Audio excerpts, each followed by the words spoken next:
Welcome to another episode of the Carpe Fide podcast, where if the shoe fits, you wear it. And if the truth hurts, you bear it. I am Justin Gruber. And I am Jesse Gruber. And today we hope you will seize the faith. It's episode 164. Welcome in on the Carpe Fide podcast. This is Justin flying solo. I do not have my wingman, Jesse, with me tonight. He is continuing to take care of his family and little baby Remy. So continue to keep them in prayer as they have so many beautiful children and life's just gotten a little busy.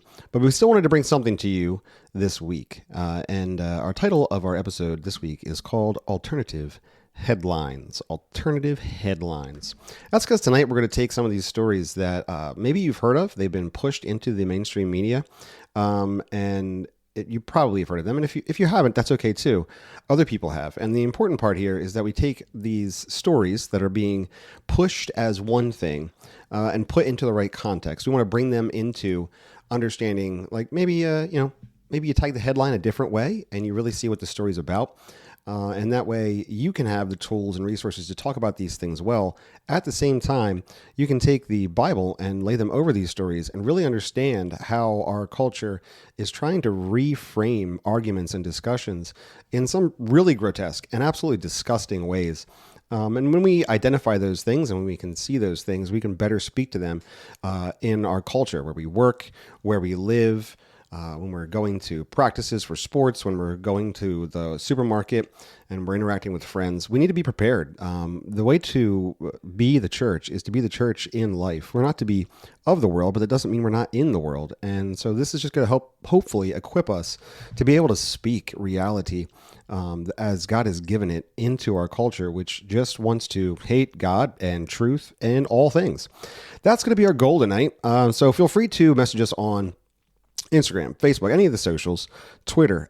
Feel free you can use our website to contact us, to let us know if you just hate the solo episode. I am personally sad. Jesse is personally sad. But nonetheless, still good, still lots of stuff that we can be engaging with culturally and talking through. With that being said, we have some interesting stories that have been pushed out, particularly because I think, mostly because it's an election cycle, by particularly the Harris campaign. And their goal is to try to frame the election around issues that can, they feel, can help them win. And their main goal, which pretty much is their only goal, because there is nothing else to run on for them. It's just nothing. What are you going to run on? The booming economy? No, you're going to run on the fact that, there's no wars going on. I mean, there's nothing. There's nothing to run on. They're basically going to try to scare selfish people into fearing that they will lose their ability to continue to be selfish. That's pretty much the reality that they have to grasp onto. And the best way they can do that, they figure, is with particularly the voting bloc that is single women. That is where Harris really focuses in on. And in doing so, their main strategy is to scare everyone into the reality that the evil Republican candidates are trying to take away your healthcare rights, particularly your reproductive health care rights. So they've pushed out two particular stories that are trying to scare women into the reality that the overturning of Roe versus Wade by the Supreme Court is removing their rights to kill their babies. The irony here is that even with the overturning of Roe v. Wade, women can still kill their babies. So let's be honest, it's just a great evil and a blight in our culture. It is disgusting, and it's an affront to God, and it should be just condemned outright. We really need to just identify babies, love them, care for them, nurture them, and raise them in the admonition and instruction of the Lord.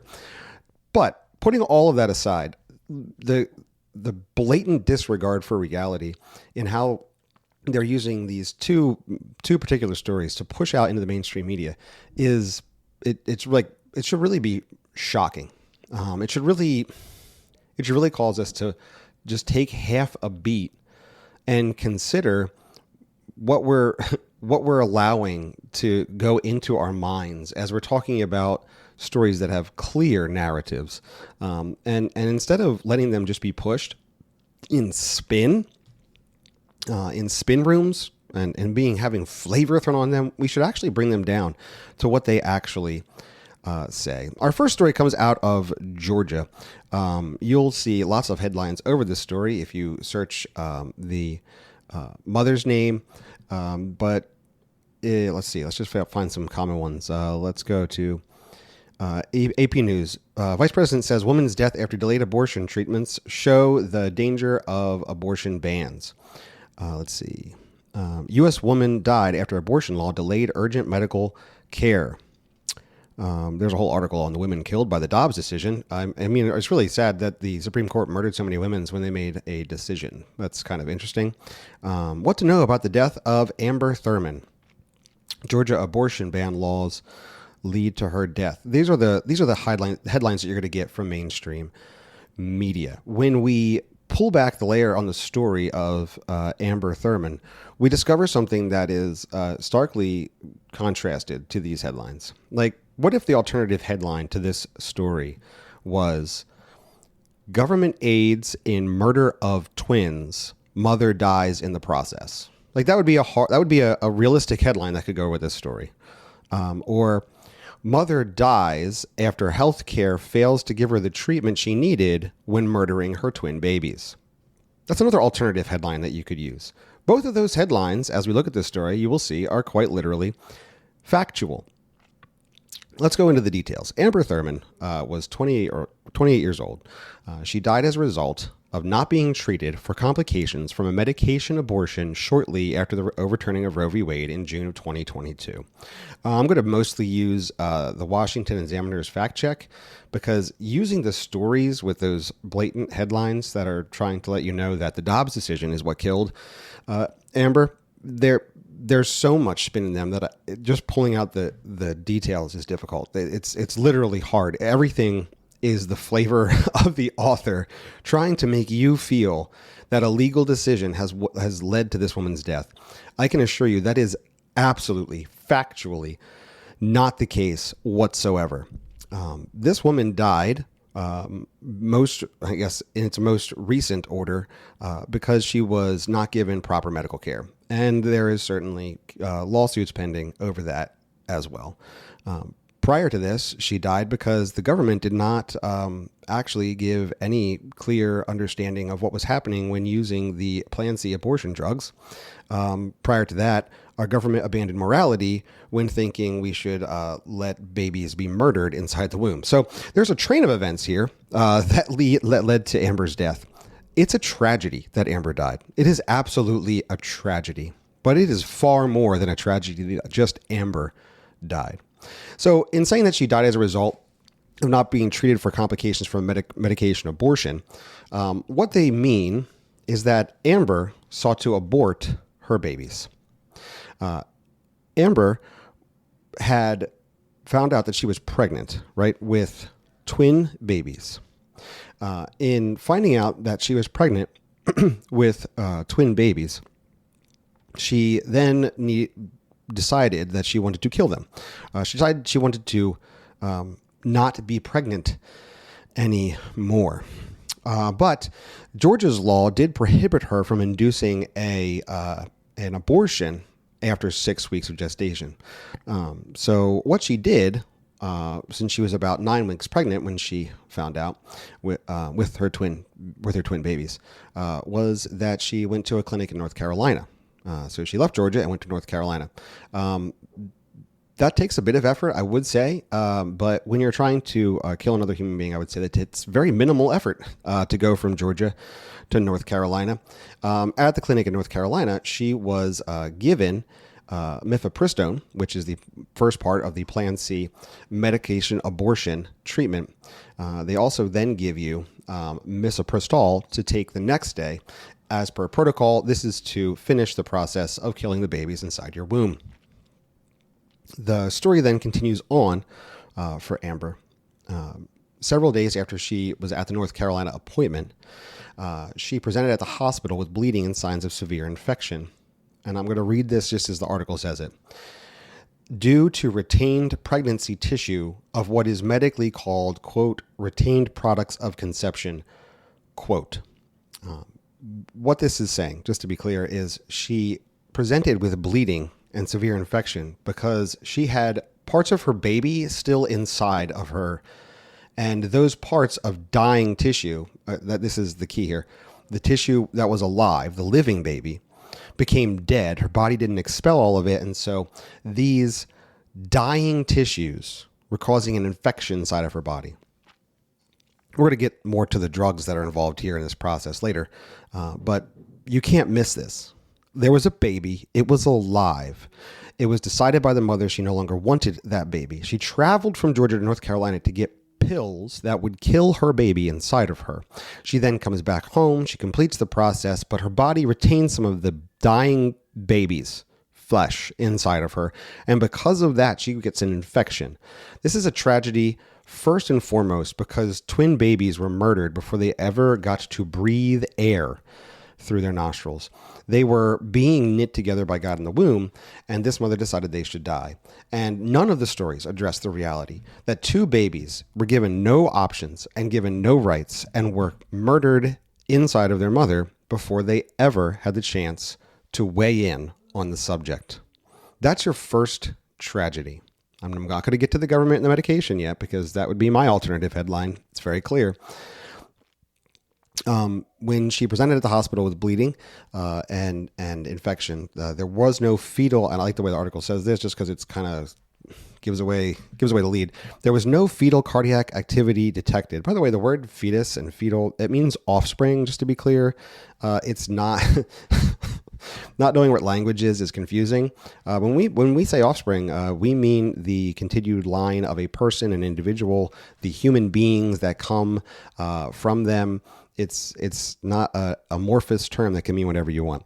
There was no fetal cardiac activity detected when Thurman presented at the hospital, meaning the fetuses, the offsprings, were no longer alive. That gives away the clear game. They were no longer alive. That means they were alive. And now they're dead. And why are they dead? They're dead because the mother took the medication to kill them. Nonetheless, Thurman was no longer pregnant.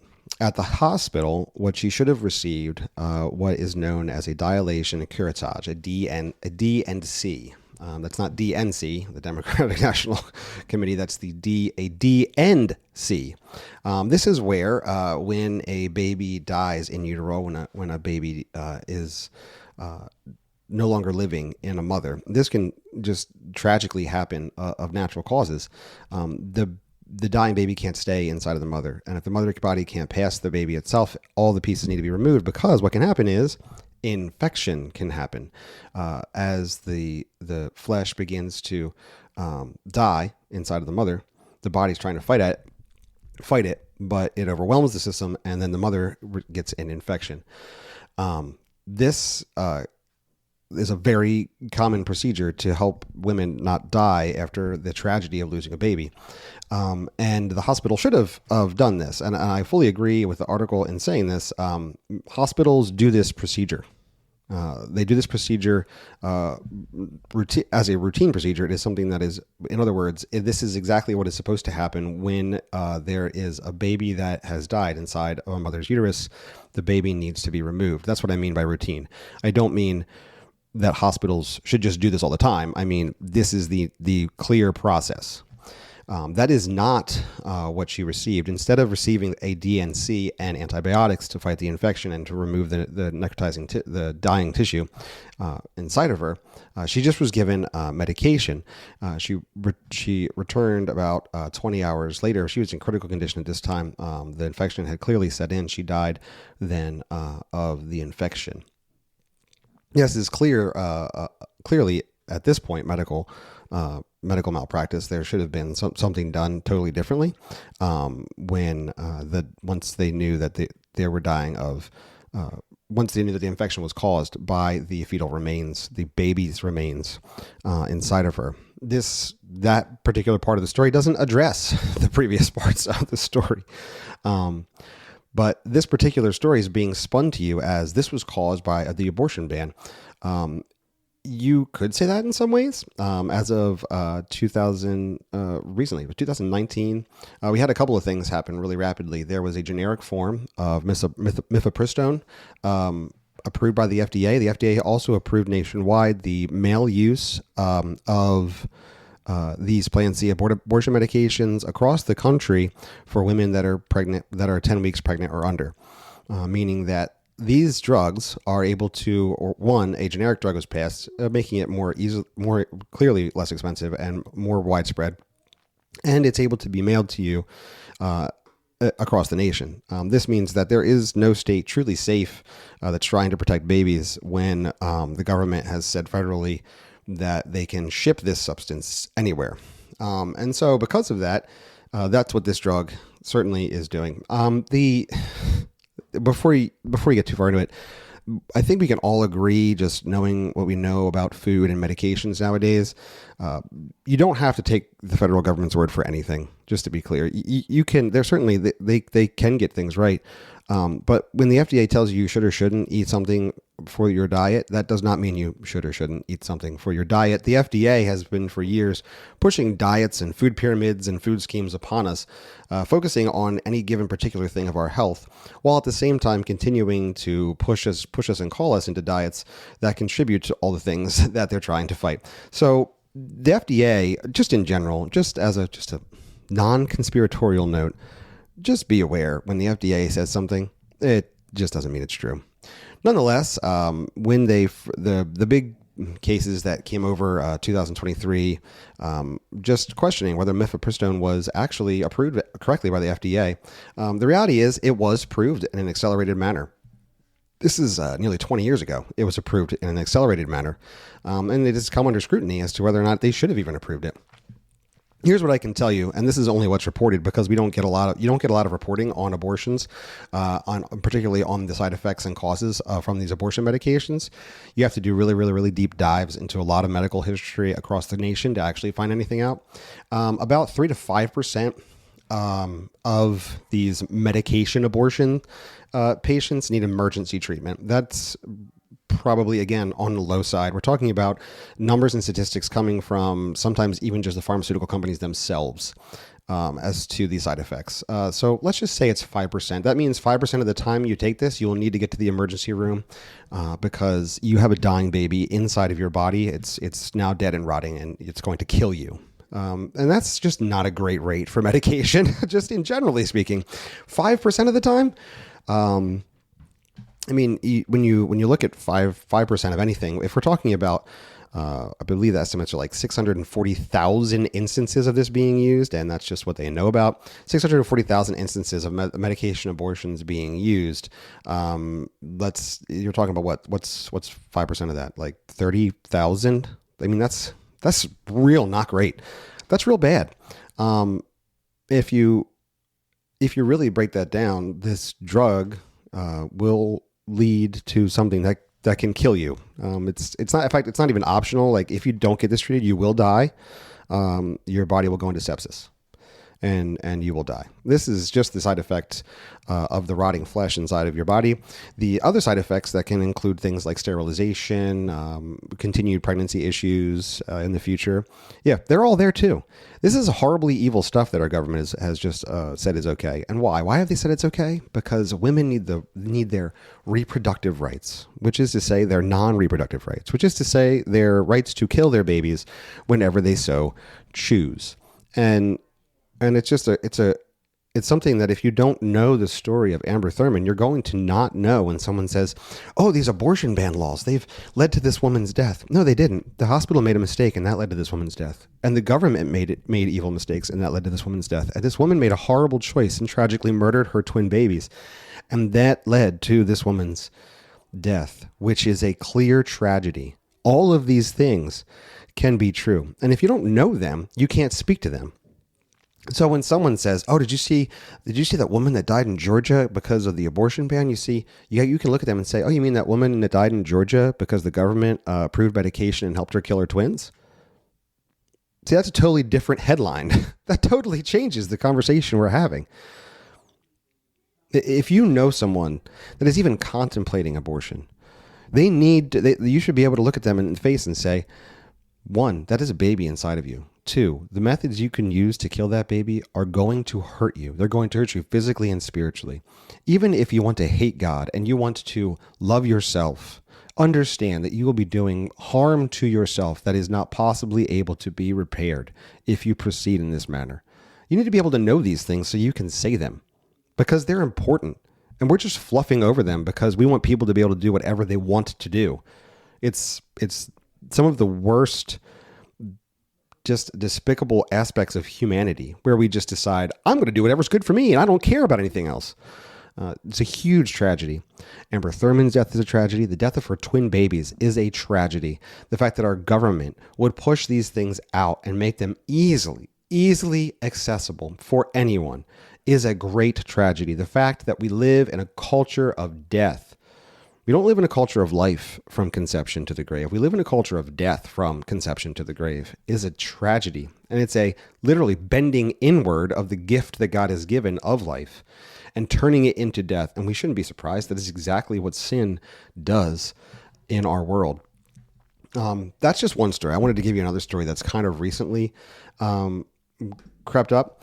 All of these stories' headlines are almost the same. Woman accused of murder after losing her pregnancy is what you're going to read for this story. She was accused of murder after losing her pregnancy. Let's find some more. Reading. Turned my whole life upside down. South Carolina woman charged with murder after giving birth to a baby prematurely on toilet. That's a lot of detail in a long headline. South Carolina woman jailed after losing baby during preterm labor. She was accused of murder after losing her pregnancy. After a miscarriage, Amari Marsh was charged with murder. She was accused of murder after losing her pregnancy. This is what you're going to read. This is the headline. This is another story, again, being pushed out,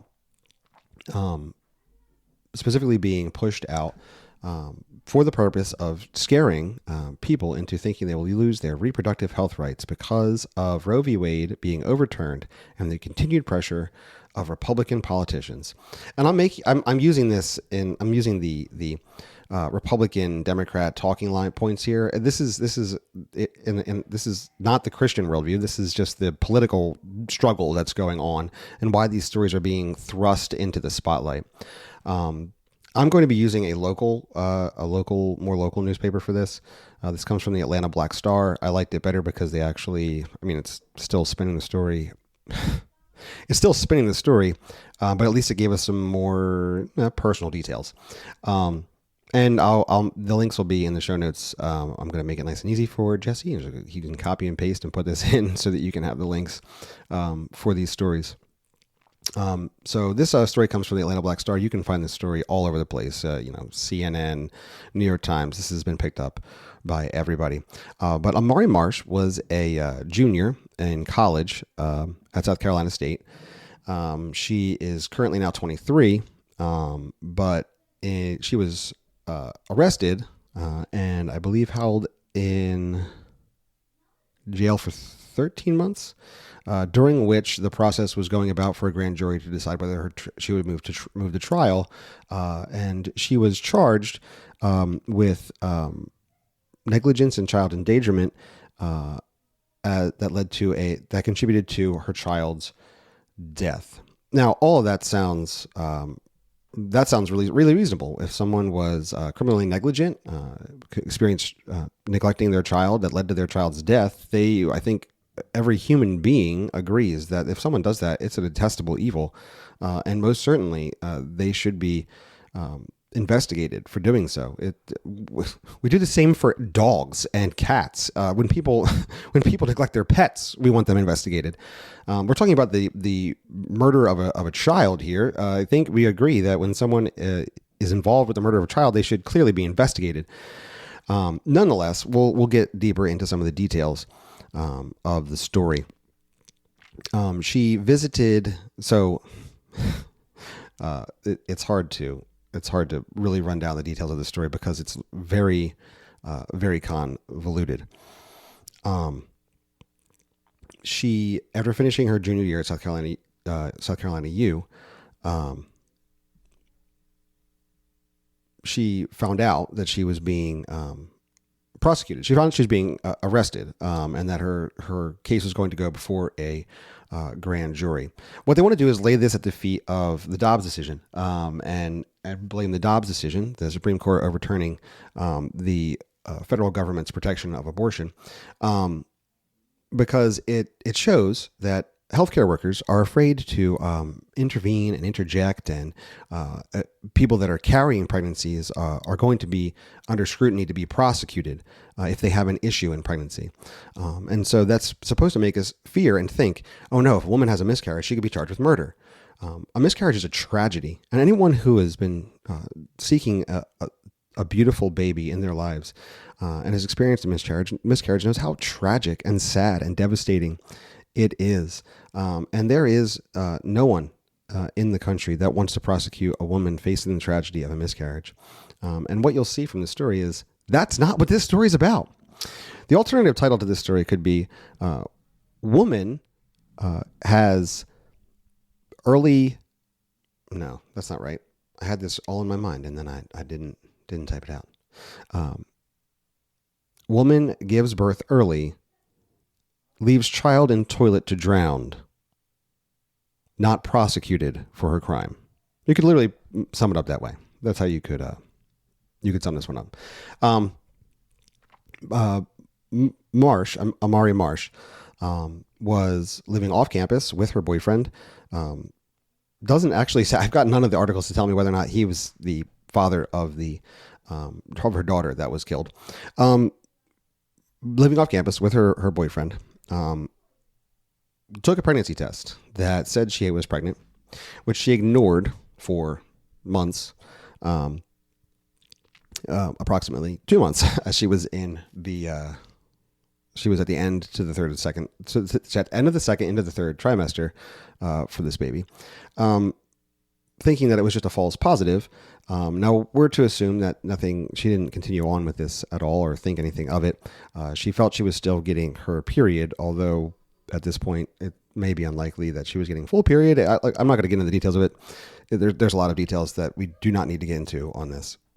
Nonetheless, when you get a positive pregnancy test, it's really important to confirm that pregnancy test. That was not done.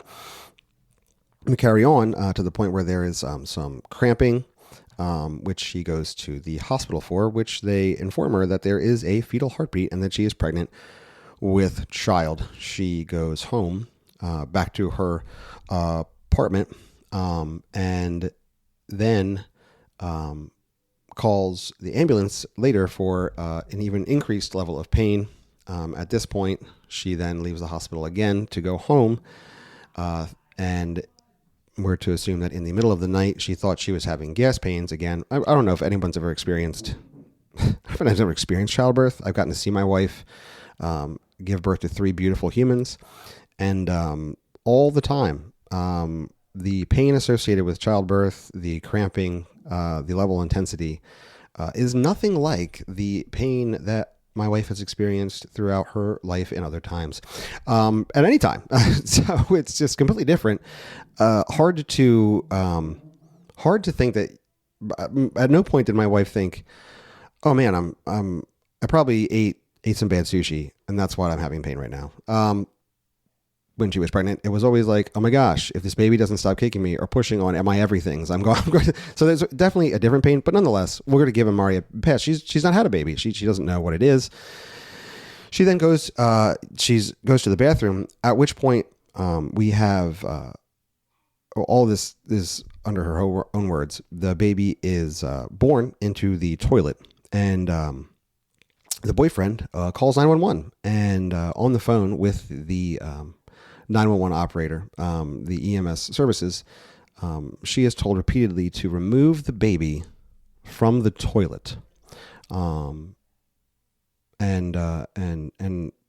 repeatedly that is what she was told to do. She doesn't remove the baby from the toilet. That is important to note. The felony, I'll read from the article directly now. The felony charges stem from her failure to remove the baby from the toilet, as advised by a 911 dispatcher, according to a sheriff's department report. Hospital staffers had told Marsh she was pregnant and that a fetal heartbeat could be detected, the report said. When she lost the baby in the toilet, Marsh said, and these are her own words, she was scared, freaked out, and confused. After her then boyfriend called 911, the EMS dispatcher, and these are her words, quote, kept telling me to take the baby out of the toilet, she recalled. Quote, I couldn't because I couldn't even keep myself together, end quote. All of this is a tragedy. It's an absolute tragedy that her daughter died. Her daughter died as a result of being in a toilet and not being able to breathe. When the emergency responders rushed to the apartment, they did detect signs of life and tried to save the infant baby girl. But she died en route to the hospital. It's hard for me to fathom. I mean, just to be clear, the public school system must have failed somewhere along the way. When you're pregnant, it means you have a baby inside of you. And the fact that this woman is a junior in college and has no concept of what that means. I don't know at what point, I don't know if she's actually paying money to South Carolina University. I don't know where she went to high school. Something should have gone along the process here so that people know what to do.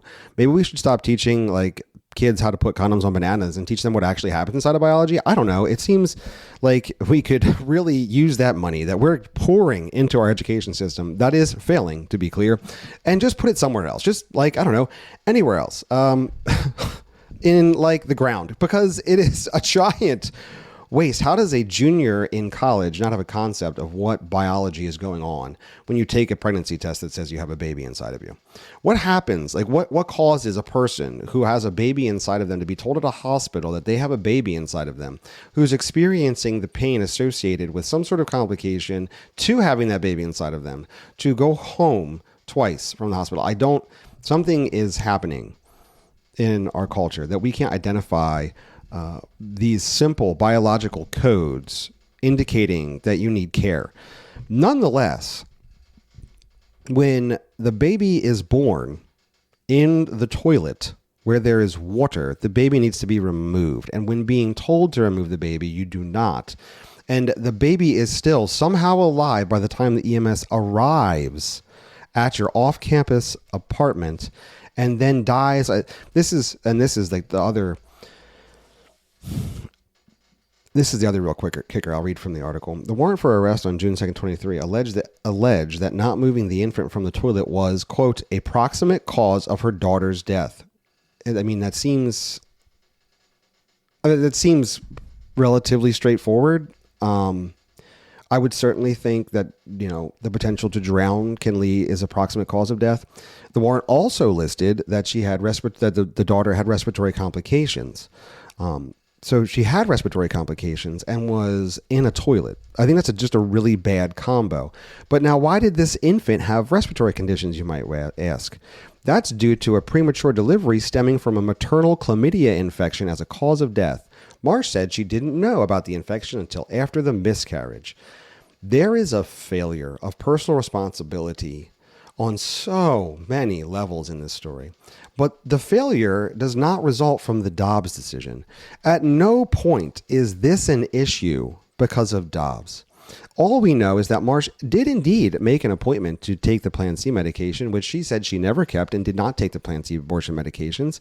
And so that has nothing to do with her right to, in our country, her right to murder her child.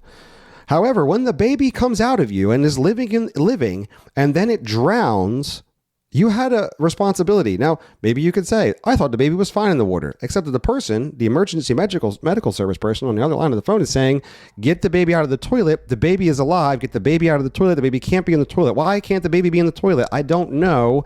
I didn't even know what a pregnancy was. A baby can't be in a toilet because it can't breathe water. Get it out of the toilet.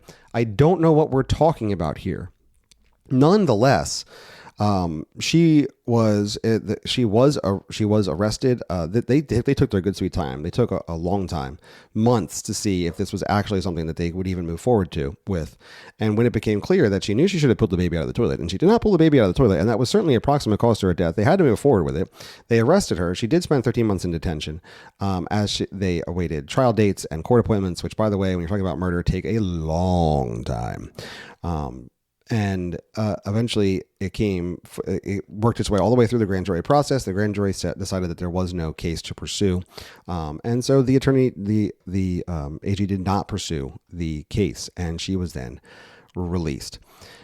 This story, which is being touted as woman is arrested because she had a miscarriage, is not true. It is not true. The headline should read, woman drowns baby in toilet and not prosecuted. That's what it should read. That is what happened. This is not because Roe versus Wade was overturned at a federal level. This is literally because a woman was negligent to her daughter, and her daughter could not breathe. I mean, everybody wants to talk about George Floyd when it's convenient, but I mean, that's what happened in this story. And I know, I'm sorry, that might get me in trouble or whatever.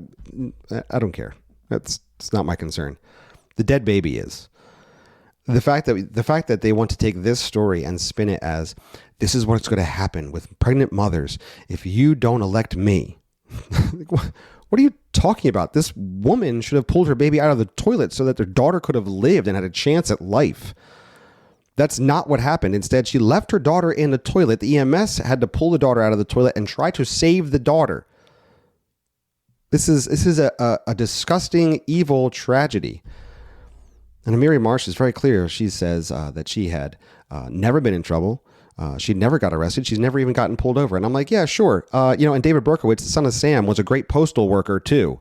Doesn't matter. He also murdered a bunch of people. Like this is what's wrong with our culture. We're going to take these stories and we're going to totally spin them so that you have no clue. You're left to think that that Georgia and South Carolina have these laws on the books that are going to lead to the death of women that have a baby inside them. Now, I haven't gone into the process that we don't even know apparently how babies are made, and that there's no way to figure out how to not be pregnant. Like we're not even going to get into that. I mean, that's just so far down the rabbit trail that people can't even contemplate that anymore. But when you're going to throw out headlines, right, like mother reflects on the death of her daughter after Georgia abortion ban.